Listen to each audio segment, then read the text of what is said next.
Myanmar protesters this Sunday marked the anniversary of a 1988 pro-democracy uprising that brought Aung San Suu Kyi to prominence with flash mobs and marches of defiance against the ruling military junta. The civil disobedience movement began as a campaign that has seen thousands of professionals such as doctors, teachers, lawyers and engineers go on strike, refusing to work under the military rule. Myanmar has suffered more than half a year of unrest since the military seized power, removing the democratically elected government on February the 1st. The National League for Democracy Party, which is your NLD party, won a landslide victory in Myanmar's general elections in November 2020. However, the military claimed unsubstantiated electoral fraud, it seized power and ousted the present government. NLD leader Aung San Suu Kyi and the president Win Myint have been detained since, facing several charges. So in this context, let us understand the history of political turmoil that we have seen in the country of Myanmar. Throughout its decades of independence from the British colonial rule in 1948, Myanmar has embroiled itself with military rule, civil war, isolationistic approach as well as abject poverty. So in this context, let us also go through how the governance in the country of Myanmar has changed from political democracy to military regime.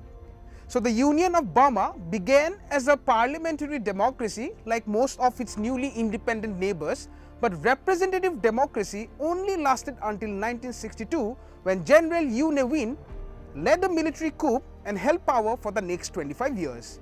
Ne Win instituted a new constitution in 1974 based on an isolationistic policy and socialistic economic program that nationalized Burma's major enterprises. The economic situation deteriorated rapidly, and by 1988, widespread corruption, rapid shifts in economic policy related to Myanmar's currency, and food shortages led to massive student-led protests. In August 1988, the army cracked down on protesters, killing at least 3,000 and displacing thousands more. In the aftermath of the 1988 crackdown, Ne Win resigned as chairman of his party, although he remained active behind the scene as a new military junta took power. In 1989, the military regime changed the country's name from the Union of Burma to the Union of Myanmar, and the capital Rangoon was renamed as Yangon. In 2005, the military government moved the administrative capital to Nao Pitao, a city it built in central Myanmar. In this context, let us also understand what is Saffron Revolution. Massive protests erupted in Myanmar in 2007, sparked at first by widespread anger over steep jump in fuel prices. But public ire quickly turned against the military government that had ruled the Southeast Asian nation with an iron fist for 5 decades.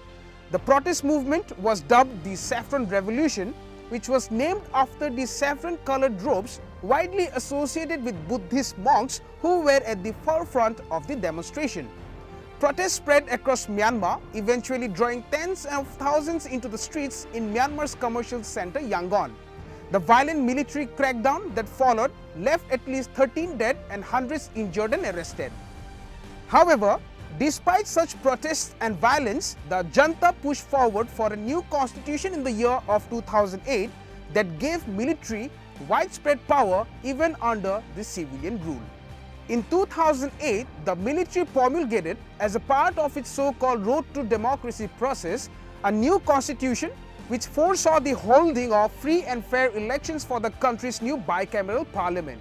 Notably, the military retained a de facto veto over future constitutional changes by reserving a quarter of the seats in both the houses of parliament for military appointees. The new constitution also stipulated that the ministries of defense, home and border affairs needed to be headed by military appointees, thus enshrining prerogative for the military and paving the way for a system of hybrid governance.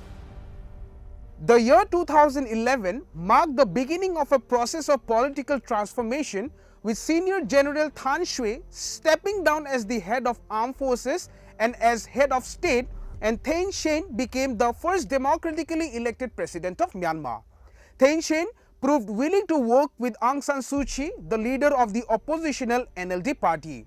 Aung San Suu Kyi, the daughter of independence hero General Aung San, rose to prominence during the 1988 protests.